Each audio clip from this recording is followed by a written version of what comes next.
بسم اللہ الرحمن الرحیم۔ سپریم کورٹ نے الیکشن سے متعلق 2 دن پہلے یعنی پرسوں رات رات گئے جو فیصلہ دیا تھا اس پہ بہت تنقید ہو رہی ہے، تکنیکی تنقید بھی ہو رہی ہے اور جوڈیشل کوارٹر سے بھی اس کے اوپر تنقید آ رہی ہے۔ اور وہ وجہ یہ ہے کہ جو تحریری فیصلہ یعنی جو فیصلہ پرسوں رات 9 بجے کے قریب جاری کیا گیا وہ فیصلہ، اور جو تحریری فیصلہ جاری کیا گیا اگلے دن صبح اس کا یعنی اسی کی جو تحریر ہے وہ جاری کی گئی، تو اس میں بہت سی چیزیں جو ہیں وہ مسنگ ہیں۔ یعنی جو آرڈر زبانی لکھوایا جا رہا تھا چیف جسٹس قاضی فائز عیسیٰ کی جانب سے کورٹ روم کے اندر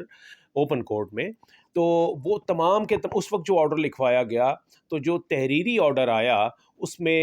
کچھ چیزیں جو ہیں وہ مسنگ ہیں۔ اور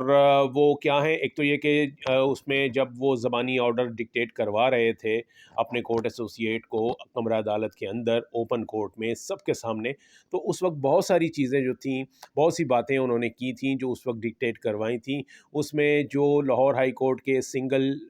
بینچ کا فیصلہ دینے والے جو جج صاحب تھے ان سے متعلق بھی ایڈورس ریمارکس جو ہیں وہ شامل تھے، اور ان کے متعلق بھی یہ کہا گیا تھا کہ انہوں نے بھی جو ہے وہ ان کو پتہ تھا، اور اس کے باوجود انہوں نے یہ معلوم ہونے کے باوجود کہ یہ معاملہ جو ہے وہ سپریم کورٹ میں زیر التوا ہے، اس کے باوجود انہوں نے یہ کیس جو ہے وہ ٹیک اپ کیا، اور اس کے باوجود کہ یہ سپریم کورٹ اس حوالے سے حکم دے چکی ہے کہ یہ الیکشن پروسیس جو ہے اپنے وقت پر مکمل ہونا ہے، اس کے باوجود انہوں نے انٹروین کیا، اور اس پہ انہوں نے کہا کہ جی ان کے خلاف مس کنڈکٹ کی کارروائی بھی بنتی ہے۔ لیکن جب تحریری فیصلہ آیا ہے تو اس میں جج صاحب کے خلاف یعنی لاہور ہائی کورٹ کے جو جج صاحب ہیں جنہوں نے کہ فیصلہ دیا سنگل بینچ پہ بیٹھ کے، وہ ان کے خلاف جو ایڈورس ریمارکس تھے وہ اس میں تحریری حکم نامے میں شامل نہیں ہیں۔ ایک چیز، دوسری بات یہ کہ جج صاحب نے جو ایک اور مقدمے میں جب یہ کہا کہ جو آپ کو یاد ہوگا کہ ایک دن پہلے جو مقدمہ تھا اس میں وہ جس میں کہ آرمی چیف اور سابق ISI چیف جنرل فیاض حمید کو نوٹس جاری کرنے والا معاملہ تھا، جو کہ سابق جسٹس شوکت عزیز صدیقی کی اپیل تھی، اس میں جو قاضی صاحب نے یہ کیا وہ چیف جسٹس صاحب نے ان کا یہ کہنا تھا کہ جی ان کو ایک دن پہلے وہ کہتے رہے کہ جی فیاض حمید کو آپ بنائیے، فیاض حمید کا آپ نے نام لیا ہے تو فیاض حمید کو آپ پارٹی بنائیے، ان کو کیس میں شامل کیجئے، ان کو نامزد کیجئے،